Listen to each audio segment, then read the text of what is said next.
कि पिछले 10 साल में महाराष्ट्र सरकार के करीबन अनुसूचित जाति के जो विकास के लिए जो बजट अलोकेशन हुआ वो 40,000 करोड़ ये नहीं दिया गया। और यही स्थिति अनुसूचित जमाति की है। ओबीसी और माइनॉरिटी के लिए बजट में बहुत ही कम प्रावधान रखा जाता है।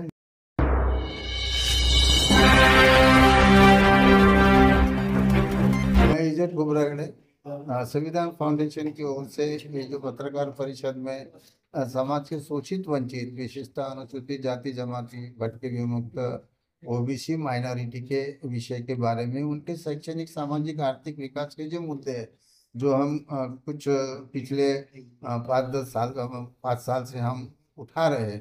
तो विषय क्या है कि एक अनुसूचित जाति जमाती का बजट का विषय है कि जो उनके पॉपुलेशन के बेसिस पर अलोकेशन करना चाहे उनके डेवलपमेंट के लिए। डेवलपमेंट में प्रायोरिटी है एजुकेशन की, बाद में प्रायोरिटी है रोजगार की है। जो रोजगार है उनके लिए रोजगार उपलब्ध करो। उनकी आरोग्य की सेवा है, उनके बस्ती में सुविधा देना है, और ये बहुत सारे पक्का घर देना है। सो जो बेसिक नीड्स है वो बेसिक नीड्स और बेसिक सुविधा, और उसमें प्रायोरिटी एजुकेशन को, इसके बारे में हम लगातार सरकार के साथ बात करते हैं।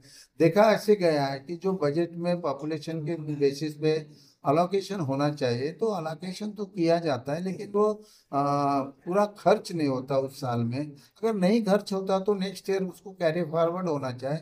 ये एक पॉलिसी गवर्नमेंट की है, लेकिन देखा ऐसे गया कि पिछले 10 साल में महाराष्ट्र सरकार के करीबन अनुसूचित जाति के जो विकास के लिए जो बजट अलोकेशन हुआ वो 40,000 करोड़ ये नहीं दिया गया।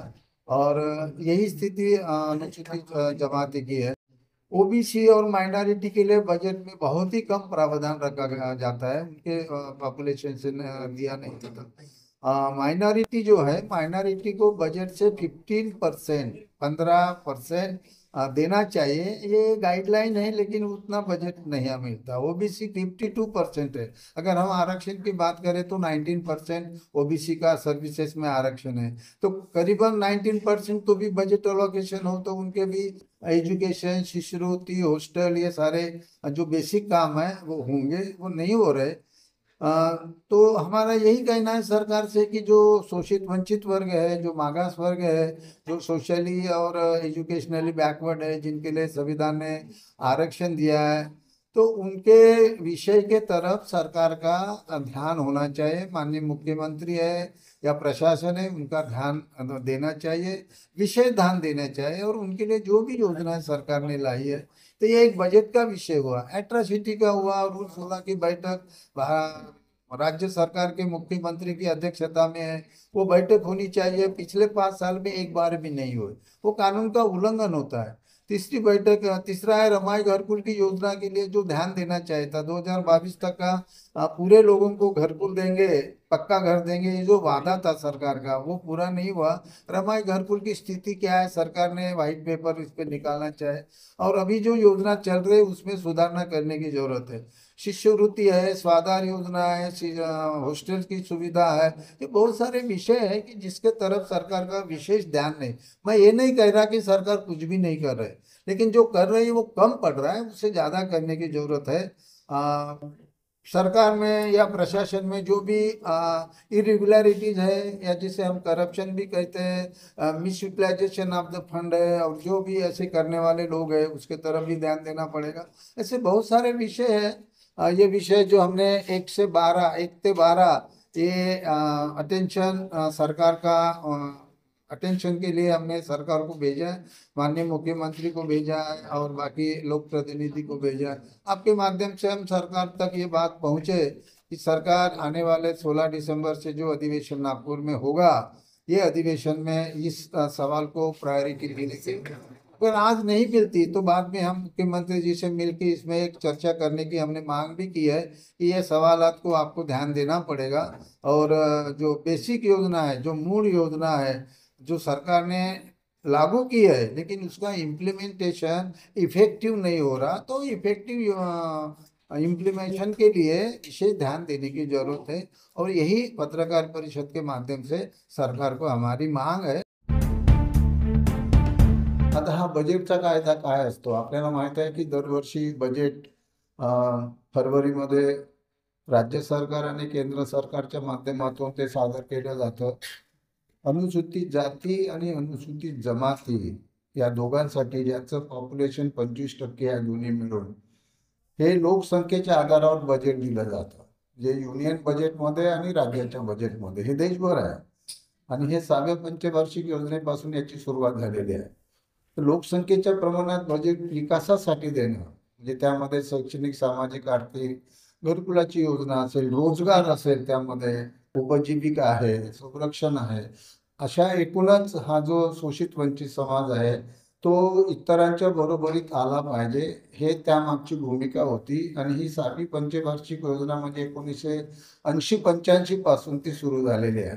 आजचं वास्तव काय आहे तर हे 2014 ते 2024 पर्यंत या 10 वर्षात भारत सरकारच्या बजेटचं जर आम्ही अनुसूचित जातीचं जर अलोकेशनचा विचार केला तर लक्षात येतं की 4,12,000 कोटी रुपये केंद्र शासनाने अनुसूचित जातीच्या विकासासाठी द्यायला पाहिजे होते, ते दिले नाही.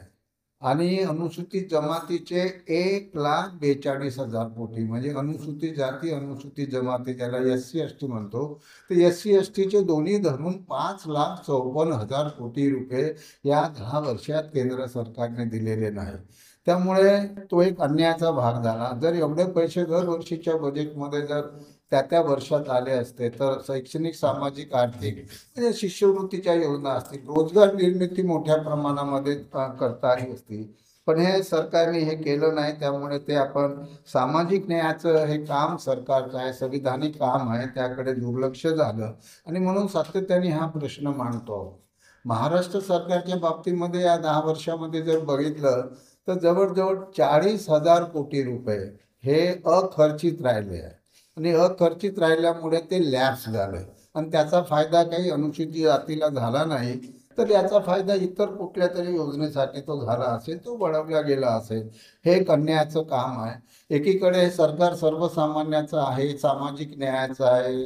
आम्ही छत्रपती शिवाजी महाराज, डॉक्टर बाबासाहेब आंबेडकर यांच्या विचारावर काम करणारं सरकार असं जे सांगितलं जातं, तर प्रत्यक्षात जर बजेटच्या अलोकेशन, बजेटच्या योजना, बजेटचा खर्च याचं जर वास्तव बघितलं तर मात्र असं लक्षात येते की सरकारचं याकडे दुर्लक्ष आहे. आणि हे प्रश्न आम्ही सातत्याने मांडत आहोत.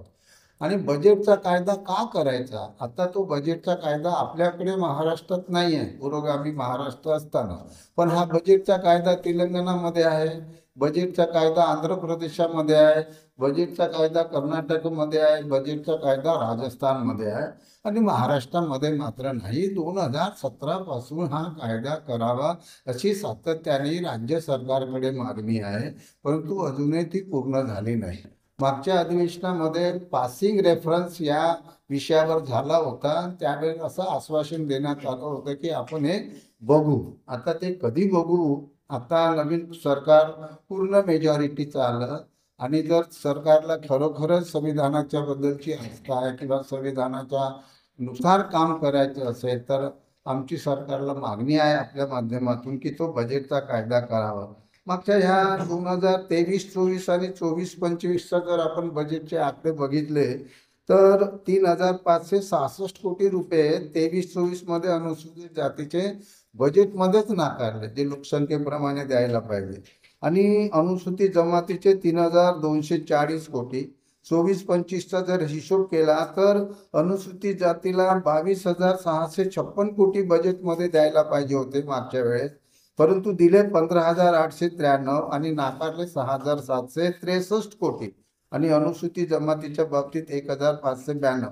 हे जर रिसेंट आकडे धरले तर आम्ही जे 40,000 कोटी म्हणतो, तर आतापर्यंत राज्य शासनाने अनुसूचित जाती जमाती या दोन्ही वर्गाचे जवळजवळ 50,000 कोटी रुपये हे दिले नाही, जे त्यांच्या हक्काचे आहे. ते सरकारच्या धोरणाप्रमाणे आहे आणि ते धोरण सरकारने स्वतःहून आखलेले आहे.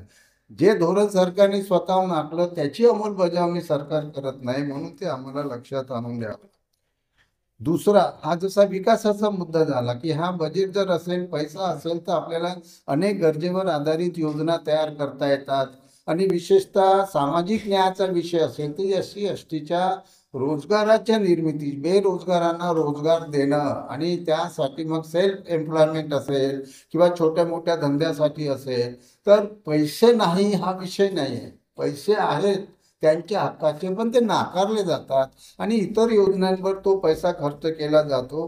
हे सरकारच्या धोरणाच्या विरुद्ध आहे आणि म्हणून आमचा पण सरकारला या गोष्टीसाठी विरोध आहे की जर तुम्ही म्हणजे धोरणाप्रमाणे काम करत नाही, म्हणजे मग संविधानाच्या तत्वाचं उल्लंघन सरकार स्वतःहून करतं.